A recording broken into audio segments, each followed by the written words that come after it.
Bien, vamos con la pregunta 30 de la primera vuelta. Dice así: el modo más habitual de presentarse clínicamente una nefropatía intersticial es hipertensión maligna, hematuria macroscópica recidivante, síndrome nefrótico, poliuria y acidosis metabólica y proteinuria mayor de 5 gramos día.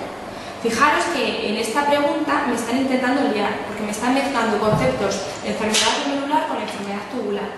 Para que os acordéis, fijaros que el glomérulo tiene tres formas de enfermar, y una es produciendo hematuria, otra es produciendo proteinuria y otra es produciendo oligoria. O sea que cuando me hablan de esas tres cosas me están hablando de enfermedad glomerular. Por lo tanto, ya tendría que descartar la respuesta 2, la respuesta 3 y la respuesta 5, porque me están hablando de enfermedad glomerular. Por otro lado, las enfermedades tubulares son las que van a cursar con alteraciones de los iones, con alteraciones de los pHs y alteraciones del volumen de la diuresis, es decir, poliuria. Luego, la única respuesta que tiene en la cual me están hablando directamente de una alteración tubular es la respuesta tipo 4, poliuria y acidosis metabólica. No hay mucho más que pensar, esa es la respuesta correcta. Seguimos, siguiente pregunta. Pregunta 33, primera vuelta. El primer dato patológico detectable en una pielonefritis crónica es: 1. Disminución de la capacidad de concentración, 2. Proteinuria superior a 3 gramos día, 3. Glucosuria, 4. Fosfaturia, 5. Presencia de aumento de urea mayor que el aumento de creatinina. Fijaros que aquí me están hablando de una pielonefritis crónica y la pielonefritis crónica, acordaros que es una enfermedad ascendente, asciende por el uréter y va a llegar hasta mi papila renal. En mi papila renal va a afectar a los cálices y va a lesionar la médula. Y os acordáis que os he hablado de que había unas enfermedades que eran las que lesionaban el intersticio o la médula, es decir, las enfermedades turbointersticiales. Y acordaros que dentro de las enfermedades turbointersticiales os hablé como primera causa de lesión del intersticio las infecciones, es decir, la pielonefritis.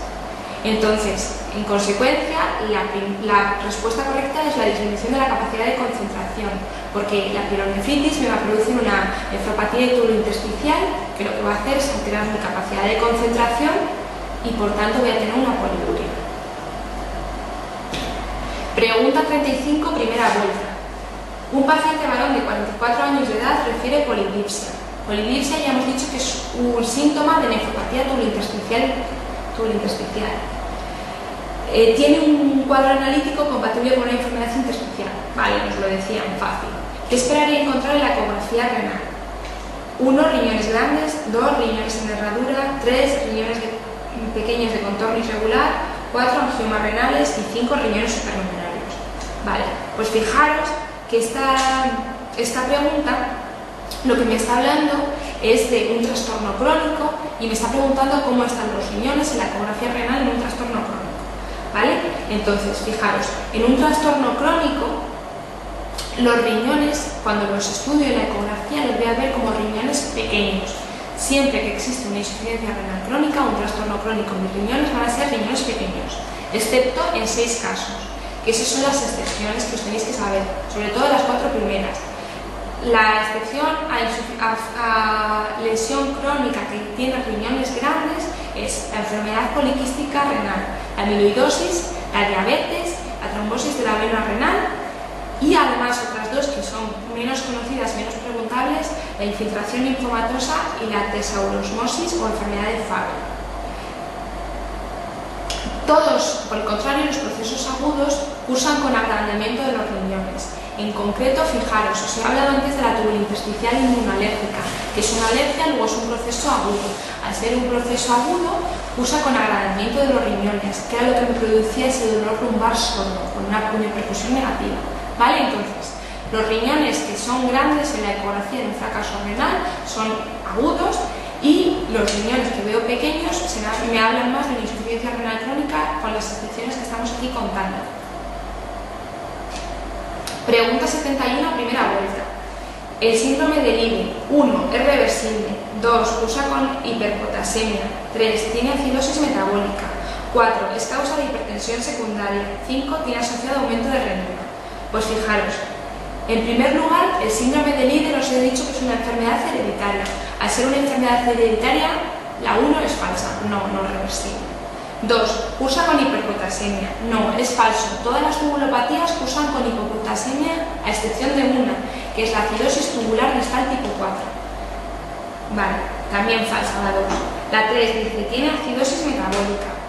Falsa también. Acordaros que todos los síndromes, todas las tubulopatías que no cursan que no vienen con la palabra acidosis en su título son alcalosis, excepto el síndrome de Fanconi. O sea que es mentira, no es una acidosis metabólica, es alcalosis.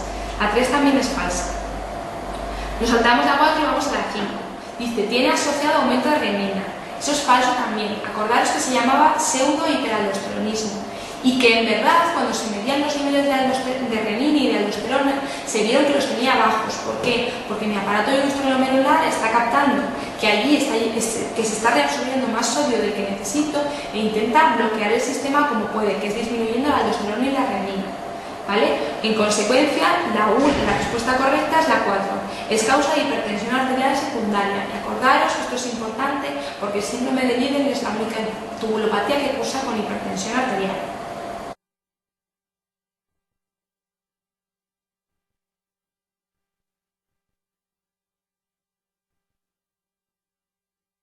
Pregunta 73, primera vuelta.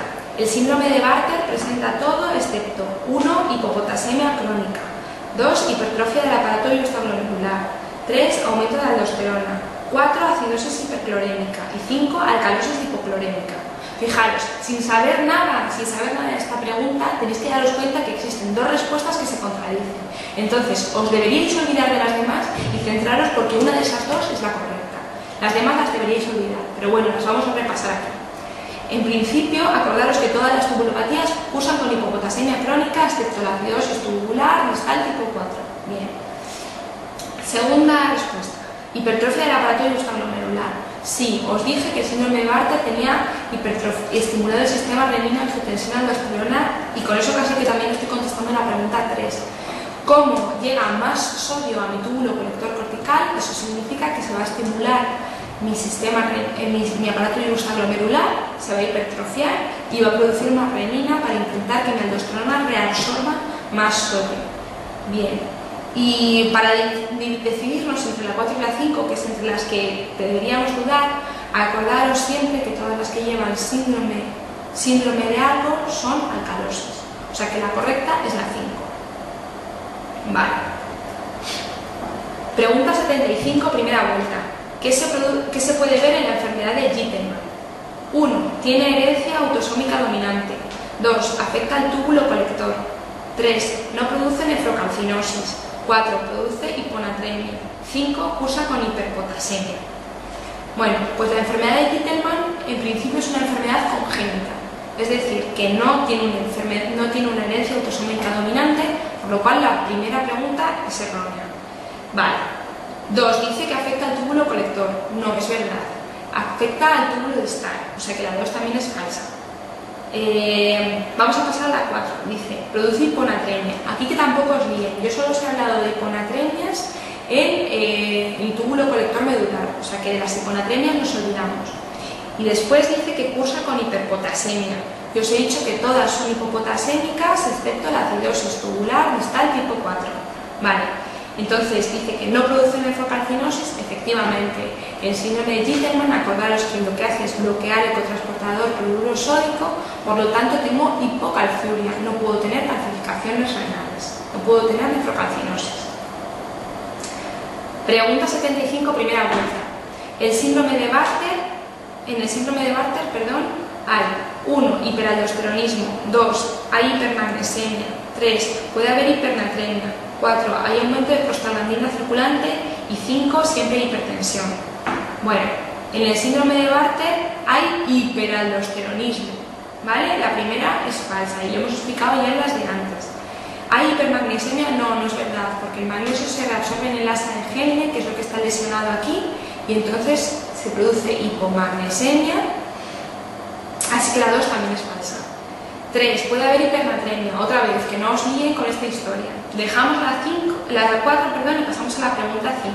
Dice, siempre hay hipertensión arterial. Bueno, sabéis que en todas las preguntas de los exámenes que os pongan un siempre es directamente falsa. Pero es que además el único el único síndrome, la única tubulopatía que cursa con hipertensión es el síndrome de Leber. Vale. Y 4, hay aumento de prostaglandina circulante. Esto es verdad. Esta es la verdadera y es verdadera porque fijaros que en el síndrome de Bartter existe hipopotasemia. Al existir hipopotasemia, una hipopotasemia severa estimula las prostaglandinas. Y esa es la respuesta correcta, la 4. Pregunta 71. Primera vuelta. Respecto al síndrome de Leber, es falso que 1. Se trata con triamterene. 2. Es un pseudohiperaldosteronismo. 3. Causa acidosis metabólica hipercaliémica. 4. La secreción de aldosterona es mínima. 5. Los túbulos distales conservan sodio y pierden potasio. Bueno, la primera respuesta es cierta. Sí, se trata con triamterene.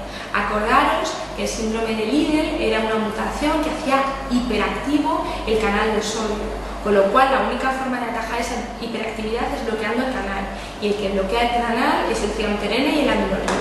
Vale, primera cierta. 2. Es un pseudo hiperaldosteronismo. Efectivamente, acordaros que todo en la clínica me sugiere que es un hiperaldosteronismo, pero que luego al medirlo no es tal. Vale. 3. Causa acidosis metabólica hipercaliémica. Acordaros que el síndrome de Leber es una alcalosis, o sea que esta es la falsa, esta es falsa, ¿vale? 4. La secreción de aldosterona es mínima. Esto es cierto porque está detectando que estoy reabsorbiendo más sodio del que necesito y se minimiza la reabsorción. Y 5. Los túbulos distales conservan sodio y pierden potasio. Vale, esta también es cierta.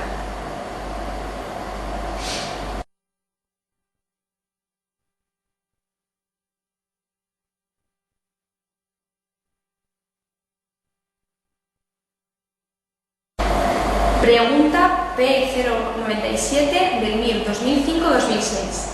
Le consultan por un paciente de 60 años con trastornos de la conciencia de pocos días de evolución que tiene hiponatremia de 120 milicavalentes litro, no vómitos ni edemas, no ha realizado tratamiento alguno. ¿Cuál es la posibilidad diagnóstica más frecuente? 1. Insuficiencia cardíaca.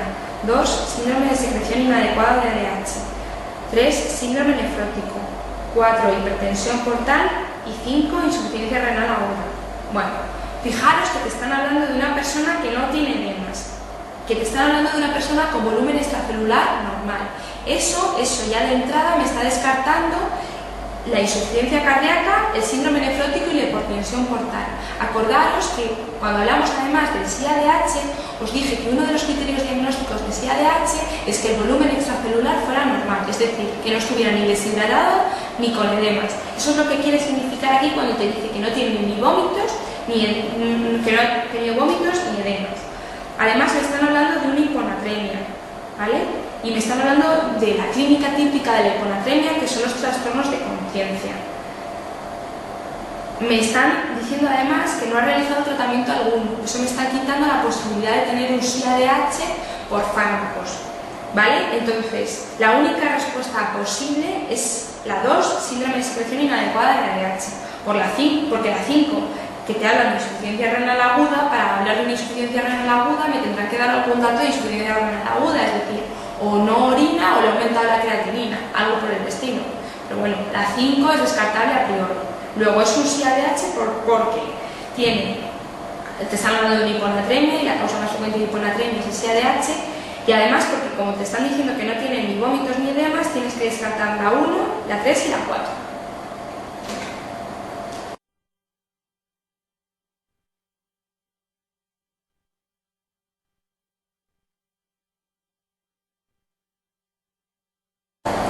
Pregunta P131, MIR 1998-1999. El tratamiento correcto de un paciente con hiponatremia severa y disfunción neurológica secundaria es la 1. Corrección rápida de la hiponatremia en 6 horas con suelo salino hipertónico. Fijaros, esta respuesta es falsa porque os he dicho que la reposición de una hiponatremia tiene que ser paulatina y nunca puedo exceder más de 10-12 miliequivalentes al día por riesgo de hacer mielinolosis centropontina. O sea que esta primera, la corrección rápida, la rechazamos. 2. Dice, inducción de coma barbitúrico en manitol. Pues también es falsa, ¿no? No tengo por qué inducir ningún coma barbitúrico, el tratamiento va a ser reponerlo.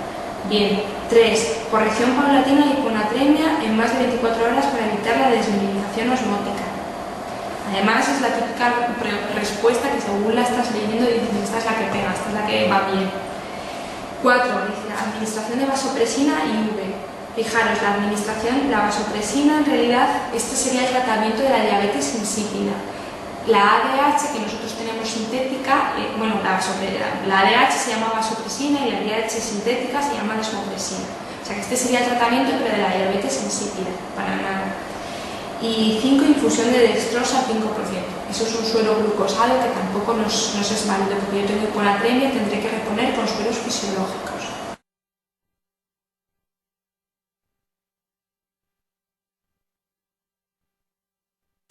Vale, pregunta P130 del MIR 2000-2001. ¿Cuál es el lugar de acción de la furosemida, un diurético? 1. Túbulo contorneado distal, 2. Túbulo colector, 3. Túbulo contorneado proximal, 4. Porción ascendente del asa de Henle, 5. Porción ascendente gruesa del asa de Henle. Bueno, habíamos dicho, esta no tiene casi explicación. La furosemida es un diurético del asa, ¿vale? Luego todas las demás quedan eliminadas.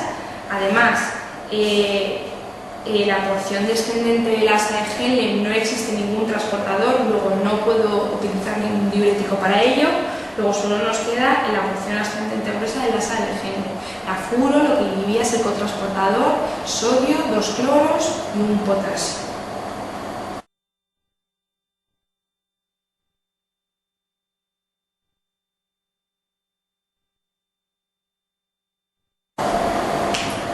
Pregunta P182, MIR 2002-2003. Una paciente de 15 años de edad consulta por poliuria y nicturia. Fijaros, nos están hablando de una paciente joven, tiene 15 años, nos hacen pensar en enfermedades congénitas o hereditarias.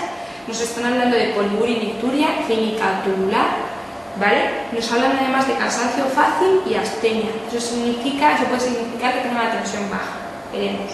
Presentan dichos síntomas desde hace años y tienden a intensificarse durante los veranos muy calurosos, en los que se asocia hormigueo lingual y peribucal. El decir hormigueo lingual y peribucal, la verdad es que es algo complicado de saber, pero eso nos tiene que hacer pensar en que puede tener el calcio en sangre bajo, ¿vale? Las parestesias se suelen asociar al calcio bajo. A la exploración física solo destaca una tensión de 150 milímetros de mercurio, está hipotensa. En el ionograma muestra un sodio de 135 miliequivalentes litro, que es normal, un potasio de 2 miliequivalentes litro, que es bajo, es una hipopotasemia, un cloro de 105 miliequivalentes litro, que es bajo, hipocloremia, un pH de 7,45, que es alto, está alcalótico, y un bicarbonato de 30 miliequivalentes litro, que es alto, o sea, nos está hablando de una alcalosis metabólica. La determinación de renina y aldosterona muestra cifras elevadas, tanto basales como tras estímulo. De los procesos que siguen, ¿cuál es compatible con el cuadro descrito? Vale. Respuesta número 1 dice hipoaldosteronismo primario. Fijaros, no puede ser un hipoaldosteronismo primario porque te dice que la determinación de renina y aldosterona están elevadas. Luego esa no es cierta. Segunda respuesta, dice estenosis de la arteria renal. La estenosis de la arteria renal es una causa de hiperaldosteronismo secundario. El problema es que en esta pregunta nos están hablando de una persona que está hipotensa. El hiperaldosteronismo cursa con hipertensión. Luego esa respuesta es también falsa. 3. Dice el síndrome de Liddle. Fijaros que el síndrome de Liddle era un pseudo hiperaldosteronismo, es decir, que cursaba con hipertensión arterial. Luego esta tampoco es cierta. Te habla de 4. Enfermedad de Addison. La enfermedad de Addison es el hipoaldosteronismo, que también no puede ser porque te dice que la determinación de renina y aldosterona están elevadas. Luego esta tampoco es. Luego la correcta es la 5, síndrome de Bartter. Fijaros, nos habla del síndrome de Bartter primero. Es una niña, una enfermedad autosómica recesiva, ¿vale?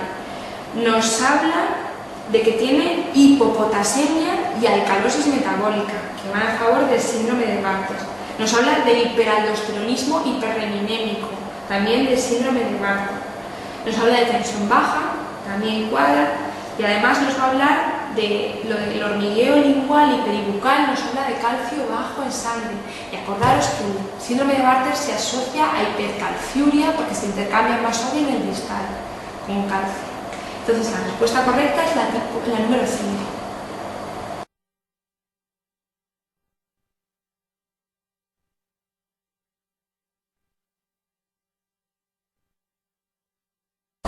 Pregunta P181, MIR 1999-2000.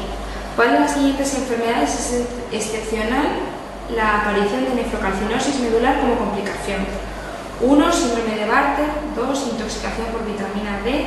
3. Hiperparatiroidismo primario. 4. Acidosis tubular proximal tipo 2. Y 5. Acidosis tubular distal clásica, que es la 1. Digo que es la acidosis tubular distal tipo 1. Bueno, el síndrome de Bartter, como cursa con hipercalciuria, puede producir nefrocalcinosis. La intoxicación por vitamina D, como altera los niveles de calcio, aumenta el calcio en sangre y en orina, también puede producir nefrocalcinosis. El hiperparatiroidismo, lo mismo, altera también el nivel de calcio, lo puede producir. Y la acidosis tubular distal también cursa con aumento del calcio en orina y puede producir nefrocalcinosis. Ahora bien, la única que no puede producir nefrocalcinosis es la acidosis tubular distal tipo 2, proximal tipo 2, porque es la que produce, porque la acidosis tubular, lo que es proximal tipo 2, se produce una alteración en la anhidrasa carbónica que está en la mitocondria.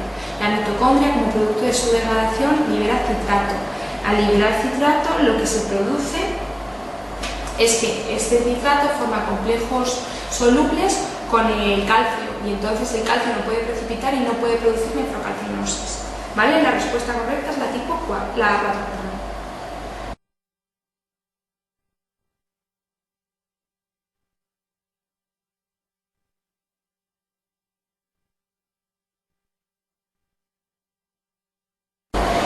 Pregunta P193, 1999-2000, familia. Un niño de 18 meses con retraso en el desarrollo estaturoponderal y polidipsia presenta la siguiente analítica de sangre: sodio 131, que es bajo, potasio 3,2 miliequivalentes litro, que es bajo, cloro de 115 miliequivalentes litro, que está normal, pH de 7,24, que es acidótico, bicarbonato de 12, que está bastante bajo, una PCO2 de 28, que también está baja, y en orina un sodio de 129 miliequivalentes litro, un potasio de 38 miliequivalentes litro y un pH en orina de 7, es muy alcalino. Vale, tenemos una acidosis metabólica con una alcalosis en la orina. Y además en un niño de 18 meses con retraso estaturoponderal y polidipsia. Con lo cual me están hablando de una enfermedad congénita, me están hablando de un niño que tiene alteraciones en el desarrollo y me están hablando además de clínica tubular. Me dan como posibilidad acidemia orgánica, 2, acidosis tubular distal, 3, síndrome de Fanconi, 4, síndrome de Bartter y 5, diabetes insípida nefrogénica. Bueno, la acidemia orgánica no es, porque además el pH en orina tendría que estar ácido. Y aquí está el camino. Vale. Y el síndrome de Fanconi, no debería pensar en el síndrome de Fanconi porque aunque me están hablando de una acidosis metabólica, no me están hablando de que tenga bajos todos los iones.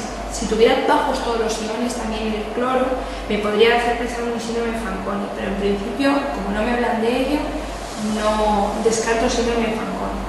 Luego me hablan de un síndrome de Bartter.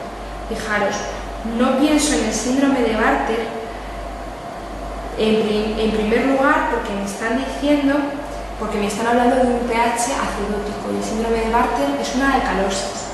Y por último me hablan de una diabetes insípida nefrogénica. Y en la diabetes insípida nefrogénica, aunque sí que tendría polidipsia y sí que coincidiría con un cuadro de retraso en el desarrollo ponderostatural y un niño pequeño, para hablarme de una diabetes insípida me tendrían que hablar de la osmolaridad en plasma, de la osmolaridad en orina y del volumen orina, de lo cual no me habla. y además la diabetes insípida nefrogénica no tiene alteraciones en el pH. Entonces, descartadas todas las demás, acepto la acidosis tubular distal como válida, y además es que están hablando de un niño con 18 meses con alteraciones en el desarrollo, que sí que es cierto, y con alteraciones en el equilibrio ácido-base.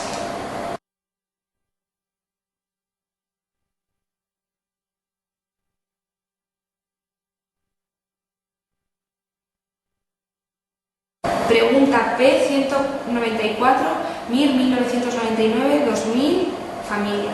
Un lactante de 6 meses presenta una deshidratación del 10%, con la siguiente analítica de sangre. Un sodio de 139 miliequivalentes litro, que eso es muy alto. Un potasio de 4,5 miliequivalentes litro, que está normal tirando alto. Un cloro de 116 miliequivalentes litro, que está cerca de la normalidad. Un pH de 7,34 en el rango normal, un bicarbonato de 20 que está un poquito bajo, una PCO2 de 38 miliequivalentes litro, y en orina sodio de 25 miliequivalentes litro, potasio de 33 miliequivalentes litro, y una osmolaridad de 90 miliosmoles litro y un pH de 5. ¿Cuál de los siguientes es el diagnóstico más probable? Y te da acidosis tubular proximal, acidosis tubular distal, síndrome de Fanconi, diabetes insípida y síndrome de Bartter. Pues fijaros, el síndrome de Bartter lo descarto directamente porque te da un pH de 7,35 y el síndrome de Bartter es una alcalosis. Vale.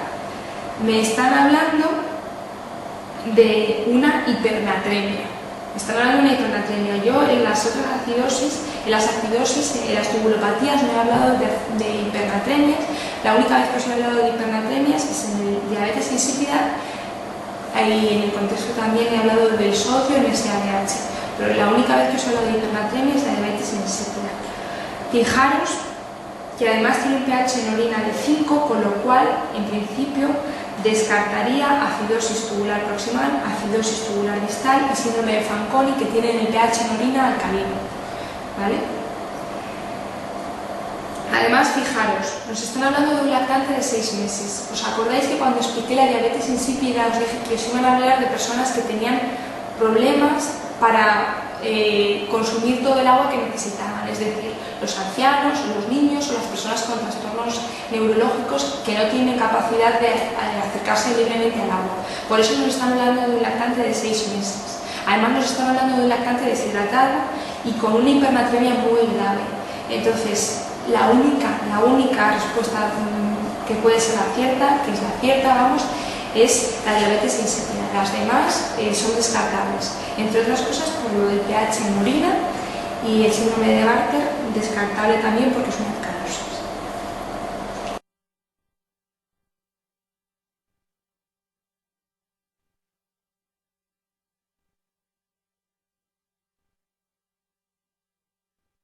Pregunta B089 MIR 2003-2004. Una paciente de 65 años de edad en tratamiento con antiinflamatorios no esteroideos durante 3 semanas por una artropatía degenerativa presenta un cuadro de fiebre y exantema cutáneo. Fijaros que nos están hablando de una persona que ha consumido AINES, pero no de forma crónica, sino solo 3 semanas, y además nos están hablando de que presenta fiebre y exantema cutáneo. Dos cosas muy importantes. En la analítica de sangre presenta eosinofilia y una creatinina de 2, y en el sedimento urinario hematuria, piuria y proteinuria de 1 gramo al día. ¿Cuál es la actitud que se debe seguir en este caso? Fijaros que nos están describiendo el claro síndrome de una nefropatía tubulointersticial inmunológica. Nos están hablando de una persona que ha consumido AINES, que si os acordáis en la lista que puse está en segundo lugar. Luego nos están hablando de la triada clásica, fiebre, exantema y eosinofilia, y es que la eosinofilia, recordaros que solo podía ser en esas 3 causas, en la estenosis de la arteria renal, en la vasculitis y en la inmunológica, y además nos están hablando de un fracaso renal agudo. Vale, dice, ¿cuál es la actitud que debe seguir en este caso? Suspender el tratamiento con antiinflamatorios, añadir glucocorticoides, administrar soloterapia, administrar diuréticos de ASA, y 5, realizar una biopsia renal diagnóstica. El tratamiento de la nefritis tubulointersticial inmunológica consiste en retirar el fármaco que le han dado, que se le ha administrado y que es el que está produciendo estas lesiones. Deciros que ya os he dicho que normalmente ahora lo que hacemos es darle corticoides, aunque sí que es cierto que lo estamos dando, todavía no está totalmente demostrado, pero en cualquier caso lo básico del tratamiento es retirar el fármaco que está produciendo la patología. Entonces se tendría que retirar los analgésicos.